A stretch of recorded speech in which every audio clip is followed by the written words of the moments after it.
অল্প সময় tasty chicken biryani আপনাদের সঙ্গে শেয়ার করব। প্রথমে চিকেন নিয়েছি, দিয়ে দিলাম দই, স্বাদ লবণ, লঙ্কার গুঁড়ো, হলুদ গুঁড়ো, জিরে ধনে গুঁড়ো আর দিলাম আদা রসুন পেস্টের জুস।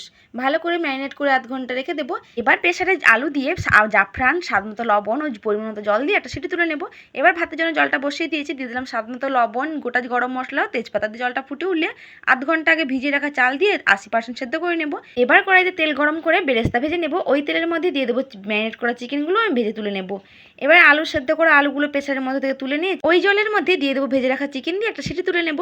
একটা বাটির মধ্যে দুধ নিয়েছি, দিয়ে দিলাম কেওড়ার জল, গোলাপ জল, মিঠা আতর আর জাফরান দিয়ে ভালো করে গুলে একটা মিশ্রণ তৈরি করে নিলাম। কমদের জন্য একটা হাঁড়ি নিয়েছি, ওর মধ্যে দিয়ে দেবো সেদ্ধ করা আলু, সেদ্ধ করা চিকেন সমেত জল, চিকেন ভাজার তেল, বিরিয়ানি মশলা, গোলাপ জল ও কেওড়া জলের মিশ্রণটা দিয়ে ভাত দিয়ে দেবো। ওপর থেকে বেরেস্তা, কাজু, কিশমিশ, বিরিয়ানি মশলা দিয়ে 3টে লেয়ার করেছি। ওপরে ঘি ও কাঁচা লঙ্কা দিয়ে হাঁড়ির মুখে চারিদিকে আটা দিয়ে মুখটা বন্ধ করে 10 মিনিট স্টিমে দিলেই রেডি চিকেন বিরিয়ানি। ভিডিওটি ভালো লাগলে লাইক করবেন।